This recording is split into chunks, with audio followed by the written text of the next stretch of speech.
What's up, everyone? Jason Gilbo here with Rob Mazika, taking a look at some stacking options for tonight's slate. 14 games, decent pitching options on the slate. Also have cores, which we'll touch on. But you and I mean, walked into this one pretty much on the same page. Yeah, the stacks are pretty clear and cut. Most people are going to pay up for Chris Sale, so we're going to want some value one-offs, I think, with our stacks, just because the stacks on the slate are just clear cut, like I just said. Yeah, and we'll touch on cores. I'm not really looking at the Mariners stacks. I mean, I think obviously Nelson Cruz is in play, but I'm not really looking at anyone else there. I think it's more on the Rocky side of things. Yeah, I'm a big believer in Tyler Anderson, so anyone outside of Nelson Cruz and maybe Danny Valencia, I'm not really looking towards in that team. So I'm not really looking towards a stack for the Mariners.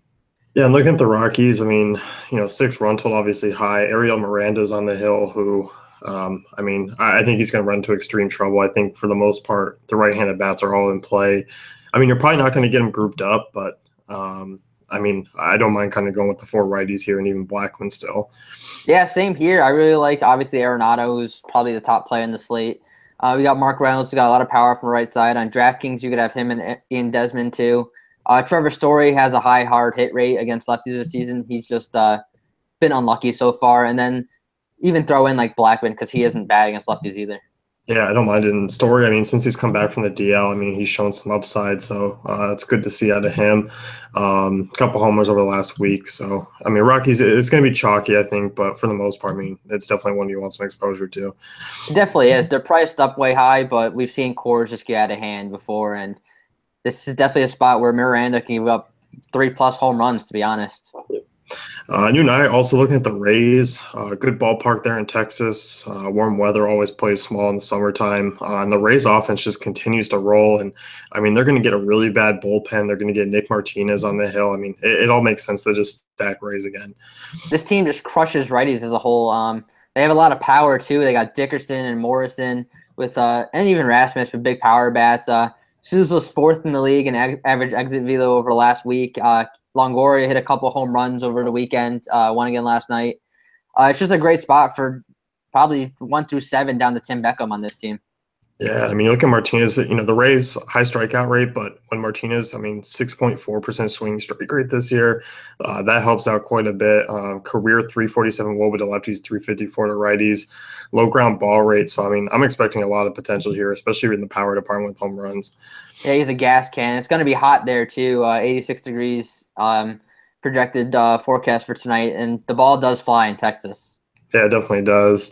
And you were looking at the Jays again, obviously coming off a monster night and getting another weak pitcher. Yeah, I mean, the Jays are probably going to be the chalk right up there with the Rockies.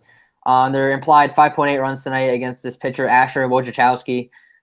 We don't have much of a sample on Wojciechowski. He spent most of his career in the minors, but I can't see him going deep into this game.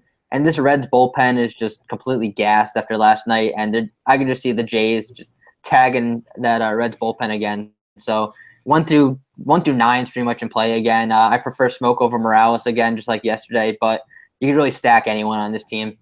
Yeah, I mean, it's definitely going to be another high upside game out of the Jays. I don't mind going there. Minnesota is one I'm looking at. Mike Fiers, he was tossed out of the rotation, and then with the Charlie Morton injury, he was tossed back in. He's been awful this year. I mean, 18 home runs in 9 starts. I mean, he's just been horrible this year. So, I mean, I'm looking at Fiers basically as a guy you can just stack twins against, and they're not expensive. He's reverse splits, allowing a 497 WOBA to right-handers. So, I mean, Dozier, Sano are in play. Lefties, I mean, it's still not bad, 330 WOBA. So, Grossman, Kepler, I don't mind. And just in that ballpark, it plays really nicely in the summertime, and also the wind's blowing out tonight. I really like Eddie Rosario on that team, too. He's a lefty who hits righties really well, so I don't mind that stack at all with the wind blowing out. Our third stack, you and I both on the Mets here. I love the fact that Lucas Duda's back. He's a guy I'll toss in good value for his baseman tonight. I think they're going to be extremely low owned too. I think so too, with all the other options in the slate, and they only have a 4.6 run total right now, which is a lot lower than I think it's the 6th highest total on the slate. Yeah, it is. And I mean, looking at the weather, obviously it's not as good as the other ballparks, but Zach Davies is on the hill. I mean, this is a guy I like to stack against. 1.91 home runs per 9 to lefties this year, 359 WOBA. I mean, Mets have the 11th best ISO against right-handed pitching in the 6th highest hard contact rate. I mean, they're going to start to kind of come around. I know their WOBA and WRC plus aren't that high, but things are going to start to kind of progress for them. They will, and they have Michael Conforto, who's one of the hottest lefties in the league right now. Jay Bruce, big power bat. Duda, another power bat. Neil Walker, just consistent option. Shubal Cabrera, who's decent from the left side of the plate. And I mean, if you really want to, you could throw in Curtis Granderson. I won't personally do it, but I mean, he does round out the stack. Yeah, I don't mind him. I mean, he's a guy. It's like if I need a value, he's going to be cheap. I mean, he's just one of those complete boomer bust guys now. Yeah, he has those games where he hits 2 home runs just absolutely randomly, but he could go for 4 or 4 strikeouts. But he's perfect GPP play to put in the middle of your stack. Yeah, so kind of recap here. Obviously, the Rockies are in play. Rays, Mets were both on. Jay's definitely going back to the well, and I'll continue to just pick on Mike Fiers.